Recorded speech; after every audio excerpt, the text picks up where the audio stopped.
नमस्कार, आभार, अभिनंदन, स्वागत आप सभी का। हेलो मनी नाइन, मेरा सवाल है मैं।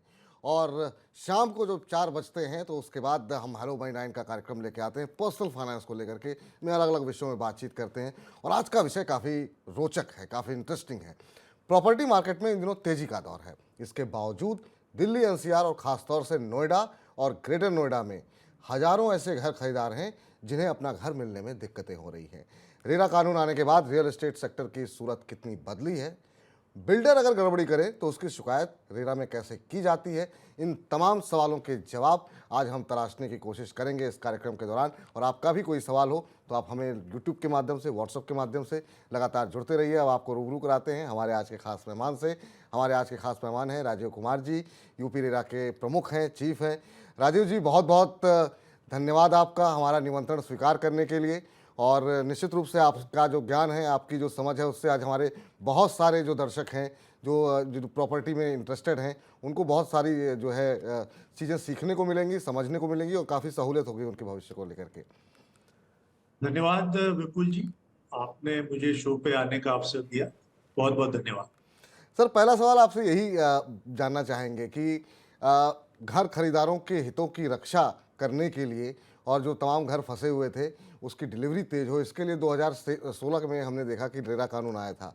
लेकिन इतने समय हो गए रेरा को आए हुए, करीब 7 साल से ज़्यादा का वक्त हो गया। लेकिन क्या बड़े बदलाव आपको दिखाई दे रहे हैं जो आपको लगता है कि रेरा के पहले नहीं थे, और अब थोड़ी ट्रांसपेरेंसी क्या वाकई में बढ़ी है, नहीं बढ़ी है? आप कैसे देख रहे हैं इसे? देखिए, अगर आपको ख्याल होगा तो ये कानून लाने के पीछे जो बायर्स का डिस्ट्रेस था, वो एक बड़ी वजह थी। इस पे बहुत दिन से चर्चा हो रही थी कि ये सेक्टर अनरेगुलेटेड है जी। और इसको रेगुलेट किए जाने की आवश्यकता है। और भारत सरकार ने 2016 में पार्लियामेंट में ये बिल लाकर इसमें पार्लियामेंट ने इसको एक्ट का दर्जा दिया और इसके जो सारे प्राविधान हैं वो 1 मई 2017 से पूरी तरह लागू हुए।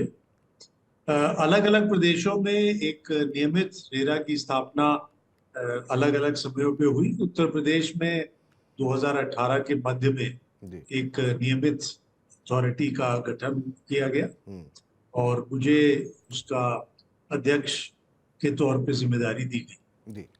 अगर आप रेरा आने से पहले की वातावरण देखें जी। तो इस सेक्टर में जो डिसिप्लिन की जरूरत थी, जिस प्रकार से व्यवस्थित करने की जरूरत थी, क्योंकि एक ये बुनियादी जरूरत है आदमी की, उसका सपना भी है, एक बुनियादी जरूरत भी है कि उसको घर मिले। जी। उसके पहले जिस तरह की समस्याएं इस सेक्टर में थी वो मुझे दोहराने की जरूरत नहीं है। उस पीड़ा और उस दर्द से मैं समझता हूं कि सभी लोग भली प्रकार वाकिफ हैं। जी। अब जो आपने प्रश्न पूछा है, जी। मेरा अपना ये मत है और विश्वास भी है कि पिछले 5-6 सालों में इस सेक्टर में बड़ा बदलाव आया और जो मंशा थी इस एक्ट को लाने की, जी। और जो लोग इकोनॉमिक्स समझते हैं वो जानते हैं कि एक इंफॉर्मेशन एसिमेट्री मार्केट फेलियर का एक बहुत बड़ा कारण, यानी एक पक्ष को पूरी जानकारी हो, दूसरे पक्ष को चीजों की जानकारी ना हो। तो रेरा कानून आने के बाद जो ये इंफॉर्मेशन एसिमेट्री का एस्पेक्ट है उसमें बहुत बदलाव हुआ है। ट्रांसपेरेंसी आई है इस सेक्टर में, परियोजना से जुड़े हुए तमाम पहलू वेबसाइट पर देने रजिस्ट्रेशन के समय जरूरी, और उनमें समय समय पर अपडेट भी दिए जाते हैं। तो पहला जो ट्रांसपेरेंसी वाला जो एस्पेक्ट है उसमें बड़ा परिवर्तन है। जी। और दूसरा न्याय जो है, अगर कोई किसी तरह की समस्या आती है तो बायर्स को त्वरित न्याय मिलने के लिए भी ये व्यवस्था अत्यंत सुलभ। जी। ये सर, चूँकि आप काफ़ी महत्वपूर्ण पद पर हैं, बहुत सारे दर्शकों की टिप्पणियाँ यूट्यूब के माध्यम से और तमाम माध्यमों से आने लगी हैं। कुछ एक सवाल जो सामान्य तौर पर हैं, उसमें एक राजेंद्र जी का प्रश्न है। वो कह रहे हैं कि सर मेरा ये सवाल है कि जो रुके हुए प्रोजेक्ट हैं, उसके लिए रेरा की तरफ से क्या एक्शन लिया जा रहा है देश भर में? उत्तर प्रदेश के बारे में ही नहीं है। उन्होंने कहा कि क्योंकि उनका सवाल ये है खाली महाराष्ट्र में ही 5000 से ऊपर रुके हुए प्रोजेक्ट हैं और 2022 तक, लेकिन उस पर कोई एक्शन नहीं हो रहा है। तो एक लोगों की थोड़ी-सी इस बात को लेकर के शिकायत थोड़ी-सी है मन में कि जिस तेज़ी के साथ शायद चीज़ें होनी चाहिए थी, वो नहीं हो रही हैं। उन्होंने अभी महाराष्ट्र का नंबर दिया और आपसे भी जानना चाहेंगे कि यूपी रेरा में फ्लैट खरीदारों की अब तक कितनी शिकायतें हैं सर और उनमें से कितनों का निपटारा हो पाया है? इसमें आपको मैं बताऊं तो उत्तर प्रदेश में पूरे हिंदुस्तान में जो रेरा में शिकायतें दर्ज हुई, जी। उसका लगभग 38% उत्तर प्रदेश के हिस्से आया। और आज की तारीख में लगभग 49,000 कंप्लेंट्स रेरा में दर्ज हुई।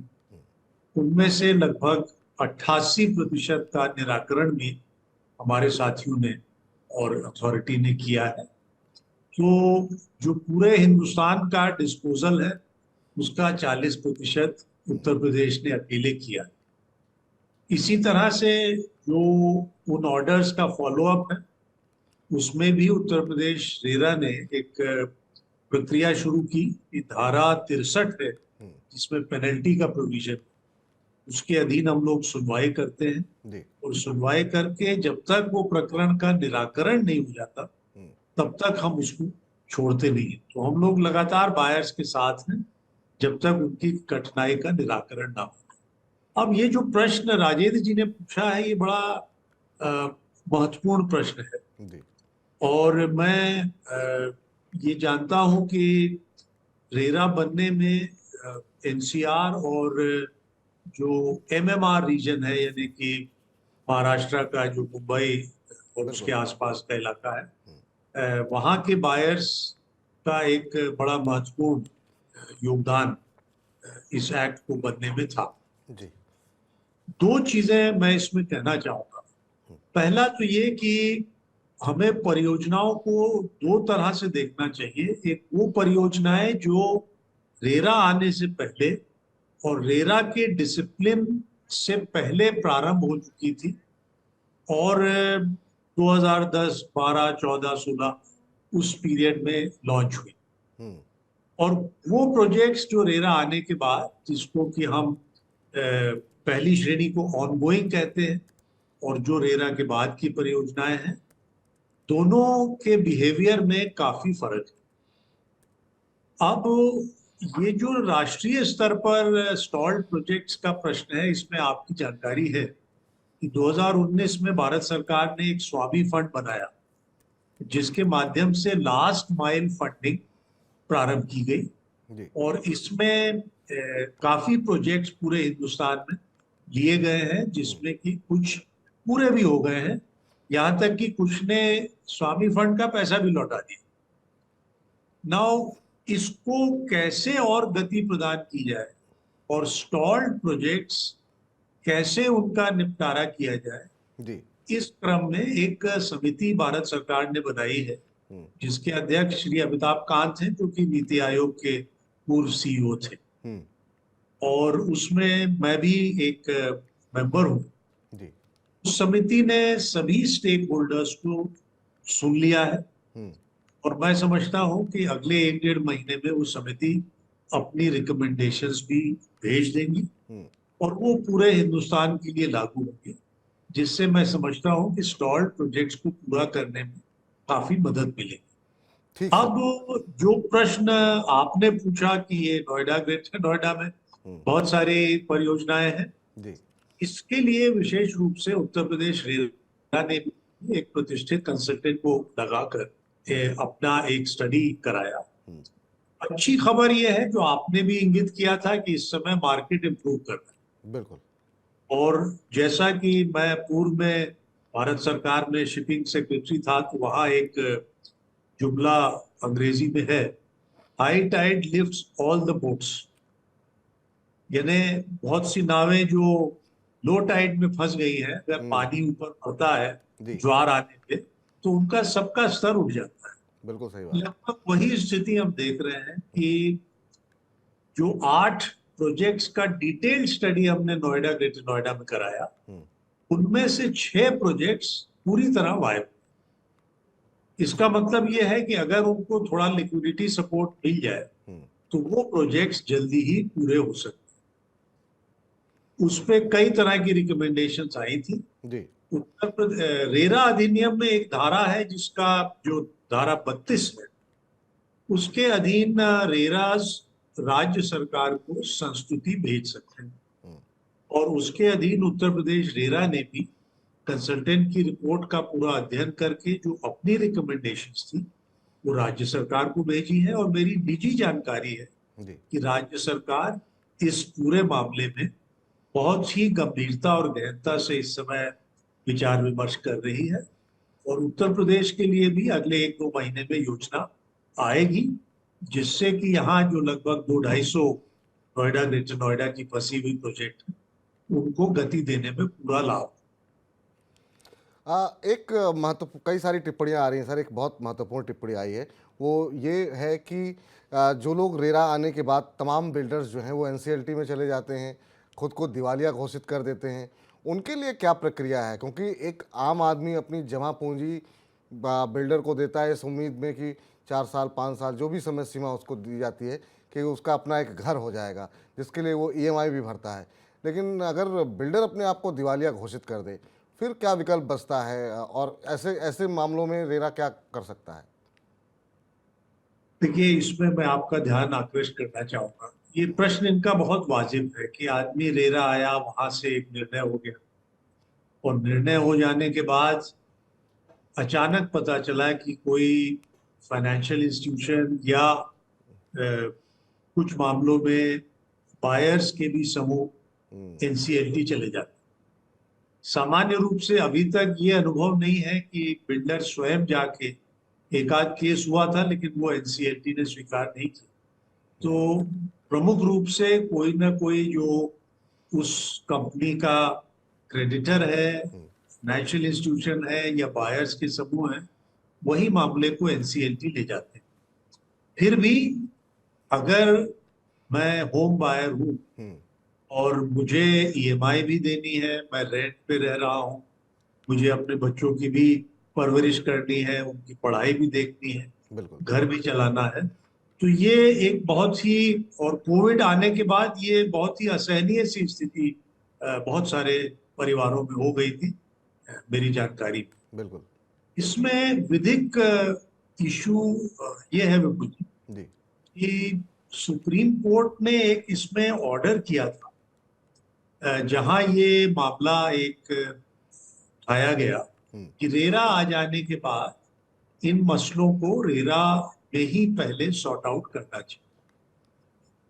तो ऑनरेबल सुप्रीम कोर्ट ने ये बात रखी कि आज की तारीख में बायर्स को तीनों विकल्प उपलब्ध हैं। वो रेरा जा सकते हैं, वो कंज्यूमर फोरम में जा सकते हैं, और वो आईबीसी के अधीन एनसीएलटी में भी मामले को ले जा सकते हैं। लेकिन जो एक विधिक प्रिंसिपल है जी। कि आईबीसी रेरा से कुछ महीने बाद आया, तो ऑनरेबल सुप्रीम कोर्ट ने उस सिद्धांत को मानते हुए ये कहा कि सामान्य रूप से ये तीनों विकल्प साथ साथ काम करेंगे, लेकिन अगर कहीं कोई डिस्प्यूट है तो अंतिम एक्ट आईबीसी होने के कारण जी। वो प्रिवेल करे।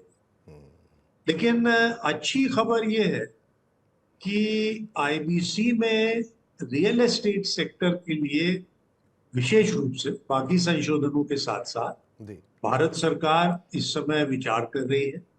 और मेरी जानकारी ये है कि अगले सत्र में इस पर कोई ना कोई प्रस्ताव आ सकता है। ठीक। तो अगर ये रियल एस्टेट सेक्टर में रेरा को इन्वॉल्व करने का जो इस समय चर्चा चल रही है, अगर उसको एक्ट में स्थान मिलता है तो आपने जो प्रश्न पूछा वो उसका समाधान हो पाएगा। ठीक। इस बीच सर एक और महत्वपूर्ण प्रश्न है कि आपने तमाम उपलब्धियां बताई रेरा आने के बाद, किस तरह से पारदर्शिता बढ़ी है, तमाम चीज़ें हुई हैं। लेकिन एक पक्ष ये भी है सर कि अगर हम नोएडा, ग्रेटर नोएडा की ही बात कर लें, हमारे जानने वालों में, आपके भी हो सकता है जानने वाले बहुत सारे ऐसे लोग होंगे जिनको कि रेरा कानून आने के बाद भी अपने फ्लैट नहीं मिल पाए हैं और लंबे समय से इंतज़ार कर रहे हैं। उनको ना तो बिल्डर की तरफ से एक और समय सीमा बढ़ा दी जाती है कि नहीं, थोड़ा सा प्रोजेक्ट रुक गया था, अब हम दोबारा शुरू करेंगे। आश्वासन के अलावा काम हो नहीं रहा है। तो ऐसे कितने फ्लैट हैं, कुछ आंकड़े हैं क्या आपके पास कि कहाँ कहाँ दिक्कतें आ रही हैं? और क्योंकि मेरे जानकारी में तो बहुत सारे लोग ऐसे हैं, तो मेरे ख्याल से यहाँ पे हज़ारों लाखों लोगों की संख्या ऐसी होगी जो कि पैसे ये उनकी जो है दे चुके हैं, लेकिन उनको जो है अभी तक पोजीशन नहीं मिल रहा है। देखिए, इसमें दो तीन चीजें मैं कहना चाहूंगा। एक तो ये है कि लगभग 1.25 लाख ऐसे फ्लैट्स हैं जिनको कि हम स्टॉल्ड प्रोजेक्ट्स के फ्लैट्स कह सकते हैं। ये नोएडा, ग्रेटर नोएडा का मैं आपको नंबर दे रहा हूँ, क्योंकि आप सब यहाँ निवास करते हैं बिल्कुल। ज्यादातर लोग, इसलिए यहाँ की अ, आपकी सूचना सब समसामयिक रहती। अब जैसा मैंने पूर्व में आपसे कहा कि राज्य सरकार, भारत सरकार और सभी संस्थाएं इस प्रयास में हैं कि किसी तरह इन परियोजनाओं को गति मिल सके। जो कठिनाई इन प्रोजेक्ट्स की है, और ये ज्यादातर वो प्रोजेक्ट्स हैं जो 2010-11 के बाद अगले 4-5 साल में लॉन्च की गई। हिस्टोरिकल रीजंस हैं, उस पे बड़ी लंबी फेहरिस्त है क्यों ये कठिनाई हुई। और मगर मैं उसमें जाने के बजाय ये कहना चाहूंगा कि जब जैसे ही स्टॉल्ड प्रोजेक्ट्स की हमारी पॉलिसी आती है, जी। मेरा अपना विश्वास ये है, और मैं आपको एनेक्डोटल एविडेंस इसमें देना चाहूंगा। बहुत से प्रोजेक्ट ऐसे हैं जिसमें कि ये हो रहा था कि ये स्टॉल हो गई, लेकिन आज की तारीख में जो बिल्डर्स सामने खड़े हैं, प्रोजेक्ट पूरा करना चाह रहे हैं, वो आके कह रहे हैं कि साहब हमारा पैसे का इंतजाम हो गया है, अब हम इसको पूरा कर ले जाएंगे क्योंकि मार्केट इम्प्रूव। बिल्कुल। तो ये एक बहुत अच्छा आसार है। और जो अनसोल्ड इन्वेंट्री है, उससे जो रियलाइजेशन होगा, उससे प्रोजेक्ट पूरी हो पाएगी। फिर भी कुछ प्रोजेक्ट्स ऐसे होंगे जिनको कुछ ना कुछ कंसेशन या मदद की जरूरत होगी, जी। और इसी के बारे में मैंने कहा कि वो पॉलिसी राज्य सरकार के विचाराधीन है। मुझे उम्मीद है कि जल्दी ही वो बन जाएगी और इन घरों को भी गति मिलेगी। जहां तक लोग एनसीएलटी की बात करते हैं, उसमें मुझे केवल इतना आपके माध्यम से कहना है जी। कि एनसीएलटी भी एक माध्यम है परियोजनाओं को रिजॉल्व करने। क्योंकि मेरी कोई अभी तक ऐसी जानकारी नहीं है कि कोई एनसीएलटी में रेजिडेंशियल प्रोजेक्ट गया हो और वो लिक्विडेशन में चला गया। देखिए, बायर को नुकसान तब है अगर प्रोजेक्ट में कोई बिल्डर, खरीदार ना मिले उस प्रोजेक्ट का एनसीएलटी में, जी। और लिक्विडेशन में वो परियोजना चली, तब वो खरीदार को उसको जो पैसे दिए हुए हैं उसमें कटौती का अंदेशा होगा। ठीक। अभी तक जितने केसेस हैं वो रिजॉल्व हुए हैं, उसमें दूसरे बिल्डर ने वो प्रोजेक्ट ली है, और ये उनकी जिम्मेदारी है कि जो जेन्युइन बायर हैं उनको वो प्रोजेक्ट पूरी करके। तो उम्मीद करते हैं सर कि जो पॉलिसी का जिक्र आप कर रहे हैं वो जल्द जी आए, ताकि जो तमाम लोग इंतज़ार कर रहे हैं अपने पोजीशन मिलने का, वो जी किसी भी वजह से डिले होता है तो लोगों के मन में धड़कनें बढ़ जाती हैं कि भाई पैसे भी जा रहे हैं, कहीं ऐसा ना हो कि समाप्त हो जाए पूरी रकम। एक जी सवाल सर अभिषेक जी हैं, वो उन्होंने अभी टिप्पणी की है, कह रहे हैं नमस्ते सर, प्रॉपर्टी लेते वक्त वो क्या पैरामीटर्स हैं जिसे हम ये मेक श्योर कर सकते हैं कि कल को कोई डिस्प्यूट नहीं होगा, इस पर अपने विचार प्लीज़ दें। तो ये आप चूँकि आप तो हालांकि एक पद पर हैं, लेकिन फिर भी आप चूँकि इस क्षेत्र को, रियल एस्टेट सेक्टर को बहुत नज़दीकी से देखते हैं, तो ये उनका आपसे एक सुझाव चाहते हैं, और ये से तमाम दर्शक चाहेंगे कि एक बायर की तरफ से वो क्या कुछ चीज़ें होनी चाहिए जिन पे वो अपने पैमाने पे परखे, ताकि भविष्य में जो उसका निवेश है वो सुरक्षित रहे, उसका परिवार वहाँ पर समय से जो है वो अपने घर में शिफ्ट हो जाए। बिल्कुल जी। देखिए, ये जो अभिषेक जी ने प्रश्न पूछा है ये बड़ा महत्वपूर्ण है, और मैं इसमें आपको छोटी सी बात कहना चाहूंगा। मैं कई बार जब लोग आते हैं अपनी शिकायत लेके, उनसे पूछता हूँ कि भाई आपने जब ये पर प्रोजेक्ट में पैसा दिया था, तो उस समय आपने क्या देखा था? आप अगर कोई छोटी सी वस्तु भी बाजार में लेने जाते हैं बिल्कुल। तो आप दो तीन जगह पूछते हैं, उसका गुणता देखते हैं, उसका भाव देखते हैं, फिर खरीदते हैं। और ये शायद जिंदगी का आपका सबसे महंगा खरीद है घर की। तो अक्सर जवाब मिलता है कि साहब मेरे पड़ोसी ने रिकमेंड किया था, मेरे मित्र ने रिकमेंड किया था, मेरे रिश्तेदार ने रिकमेंड किया था, और साहब मुझे तो पता नहीं था कि ये ऐसी जगह है या ये प्रमोटर ऐसा है। तो अभिषेक जी, आपको के लिए भी है ये कि अगर आगे आप कभी भी प्रॉपर्टी लें तो पहली चीज तो आप ये देख लें कि वो रेरा में रजिस्टर्ड, और दूसरा जो है उसमें आप उस प्रोजेक्ट के जो प्रमोटर्स हैं उनका ट्रैक रिकॉर्ड जरूर देखें। इसमें लोगों की मदद करने के लिए एक फ्रेमवर्क उत्तर प्रदेश रेरा ने ग्रेडिंग का बनवाया है। जी। राज्य सरकार उसको जैसे ही अप्रूव कर देती है तो हम उसके हिसाब से प्रोजेक्ट्स और प्रोमोटर्स को ग्रेड करके उसको पब्लिकली भी शेयर करेंगे। अभी तो वो हम लोग इंटरनल पर्पस के लिए ही कर रहे हैं। बट कहने का मेरा तात्पर्य है कि आप भली प्रकार देख लें, रेरा रजिस्टर्ड हो ये तो देखना बहुत जरूरी है। बिल्कुल। इसी समय मैं आपको एक दो चीजें और कहना चाहूंगा। जी सर। रेरा अधिनियम में ये प्राविधान है कि जो राज्य सरकारों ने मॉडल एग्रीमेंट अप्रूव किए, उन्हीं मॉडल एग्रीमेंट्स पर ही आप अपना फ्लैट खरीदें। और ये एग्रीमेंट बड़ा बैलेंस्ड है, क्योंकि जितने पुराने बीबीए या इस तरह के एग्रीमेंट होते थे वो ज्यादातर वन साइडेड है। इस पर कोर्ट्स ने भी टिप्पणी की है। तो एक तो जब आप खरीदने का निर्णय ले लें तो ये जरूर इंश्योर कर लें, जैसे उत्तर प्रदेश में हमारी वेबसाइट पर वो नोटिफाइड एग्रीमेंट अवेलेबल।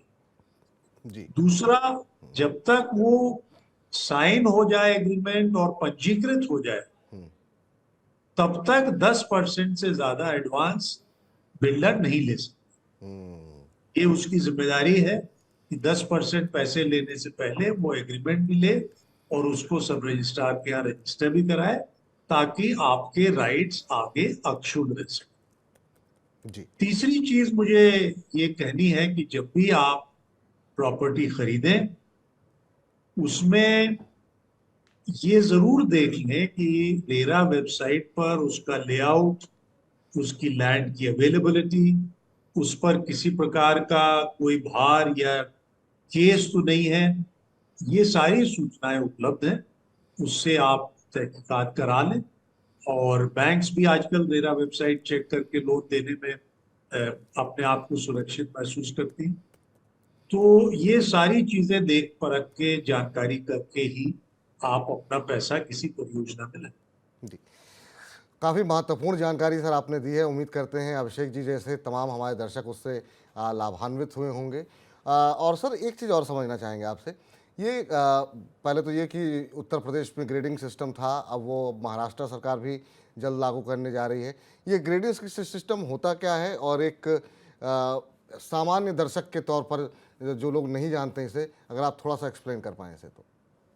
देखिए, आप और आपके माध्यम से सभी हमारे जो अ, श्रोतागण हैं, जी। वो कभी कोई इलेक्ट्रिकल इक्विपमेंट लेने जाते हैं, आप एसी लेने जाए या आप फ्रिज लेने जाए, तो उस पर एक रेटिंग होती है। 4 स्टार है, ये 5 स्टार है, ये 3 स्टार है। तो उससे मोटे तौर पे हम लोगों को ये अंदाजा लग जाता है कि ये ब्यूरो ऑफ एनर्जी एफिशिएंसी की रेटिंग अगर 5 स्टार है तो वो बड़ा एफिशिएंटली बिजली का इस्तेमाल कर। बिल्कुल।